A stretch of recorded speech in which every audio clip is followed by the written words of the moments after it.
Há 2 dias atrás, a gente teve aí a posse do novo ministro da Educação. E nessa posse, Bolsonaro fez uma fala. Não sei se vocês atentaram para a fala dele. Eu, inclusive, joguei nas minhas redes sociais, fazendo uma crítica a essa fala. Mas a fala dele foi muito interessante, não apenas por causa da fala em si, mas talvez por causa da clareza inconsciente que ela traz. E eu digo inconsciente porque eu não acredito que Jair Bolsonaro seja tão inteligente a ponto de ter uma estratégia no sentido de evitar que as pessoas pensem. Na verdade, eu acho que ele faz isso de uma maneira muito mais instintiva mesmo, né? Então, por isso que eu acho que essa clareza da frase dele foi inconsciente, porque não foi algo trabalhado intelectualmente nele. Ele simplesmente acha esse tipo de coisa e aí ele acaba reproduzindo isso quase que sem querer, porque ele mesmo não vê nenhum tipo de maldade nisso. Mas eu queria fazer uma análise disso que foi dito, porque isso é algo muito significativo para a gente entender o tipo de sociedade que a gente vive e aonde a gente está se enfiando, né, quando a gente tem, né, sobre as nossas vidas esse tipo de liderança, que não é só no campo da política, mas que nesse caso especificamente o exemplo nasce daí. Então, essa posse foi há 2 dias atrás e o jornal Estadão soltou a seguinte notícia sobre esse fato. Diz o seguinte: na posse do novo ministro da Educação, o presidente Jair Bolsonaro indicou como um dos objetivos da pasta desestimular o interesse de crianças e adolescentes por política nas escolas.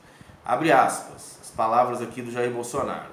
Queremos uma garotada que comece a não se interessar por política, como é atualmente dentro das escolas, mas comece a aprender coisas que possam levá-las ao espaço no futuro, disse. O projeto Escola Sem Partido foi uma das bandeiras de Bolsonaro na campanha eleitoral. Por que eu estou destacando essa fala dele? Porque um escritor chamado Michel Foucault, lá da França, escreveu que dos efeitos do tipo de sociedade disciplinar que vinha sendo implantado aí desde o século XVII, XVIII nas sociedades ocidentais, um dos resultados disso é que tornava as pessoas economicamente úteis e politicamente dóceis. Em outras palavras, assim fica mais fácil você gerir o comportamento das pessoas como se fosse gado, né? Porque você vai tirando delas a capacidade de fazer uma análise crítica da realidade. Por que isso é muito significativo, né? Porque se a gente parar para analisar, isso não é uma fala só do presidente. Isso não é um objetivo só do presidente, fazer com que as pessoas não se interessem pela sua vida pública. Porque se interessar por política é se interessar pela vida pública. É querer saber por que o país que eu vivo, por que a cidade que eu vivo, por que o estado que eu vivo, por que o bairro que eu vivo, as coisas são do jeito que são. E será que elas poderiam ser de uma outra maneira? Isso é ter uma visão crítica sobre a realidade. Isso é fazer política de fato. Isso é se interessar por política. Quando ele diz que ele tem como objetivo fazer com que os alunos não se interessem por política, o que ele quer dizer é que ele quer desenvolver um conhecimento técnico, especificamente, para que esse conhecimento técnico seja usado de acordo com a vontade e a necessidade das grandes empresas ou das autoridades políticas ou das autoridades econômicas ou como qualquer tipo de autoridade de qualquer área ache melhor. Isso é um perigo enorme, porque a gente está deixando na mão de algumas pessoas uma tarefa que é nossa. Se a gente vive de fato numa democracia, é importante que todos os cidadãos dessa democracia se interessem por aquilo que tem acontecido, que está acontecendo. É importante a gente estar vivendo esse embate político que a gente está vivendo agora. Isso traz um amadurecimento.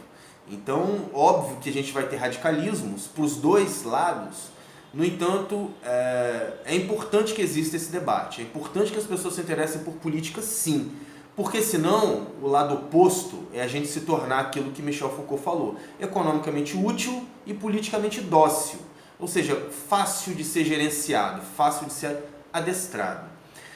Tem um intelectual americano chamado, se não me engano é americano, chamado Jonathan Crary, que ele escreve um livro muito interessante, inclusive me foi dado por um grande amigo, Pablo Ornelas, que é esse livro aqui, 24/7, O Capitalismo Tardio e os Fins do Sono, em que ele faz uma análise muito interessante sobre como é que se dá esse processo, né, de automatização dos indivíduos, para que eles não pensem, para que eles apenas executem.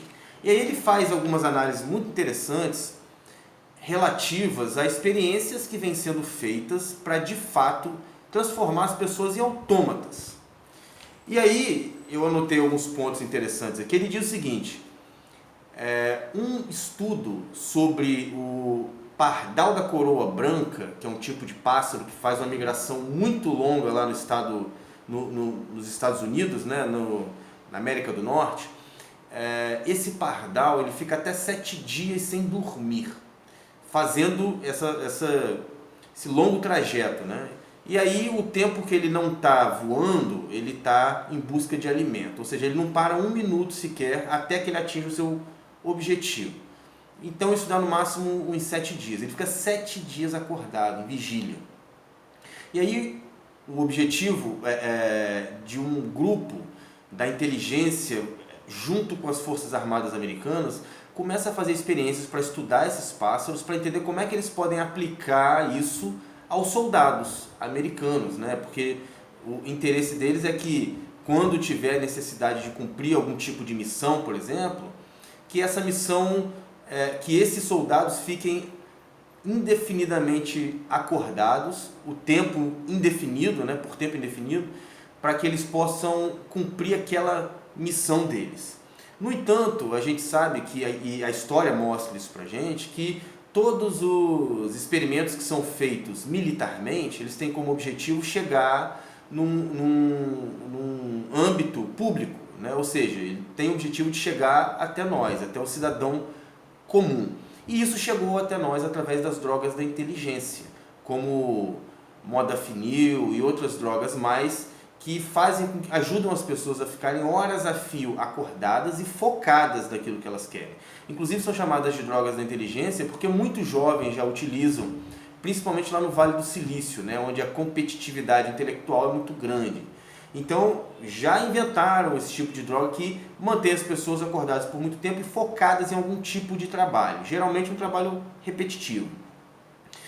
Um outro exemplo que ele cita como que a tortura sempre foi utilizada, né, em todas as épocas, mas como nos últimos séculos ela vem sendo alguns tipos de fazer tortura, alguns modos de fazer tortura têm sido utilizados, e um deles é a privação do sono.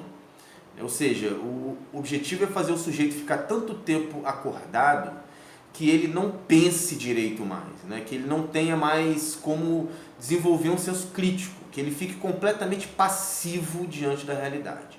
Ele usa esses exemplos todos para mostrar como é que o sistema que a gente vive cada vez mais tem se voltado para nos transformar em trabalhadores e consumidores 24/7, ou seja, 24 horas por dia, 7 dias por semana, ininterruptamente. É claro que quando ele está dizendo isso, ele não está dizendo literalmente ainda, porque a gente não consegue ficar 7 dias acordado, né? No entanto, o que ele tem falado é que esses estudos têm levado a gente cada vez mais a acreditar que o sono é uma perda de tempo, o descanso é perda de tempo, que a gente tem que ficar conectado constantemente. E ele até cita um tipo de pesquisa que fala que muitas pessoas acordam de madrugada para checar suas mensagens, né, nas redes sociais.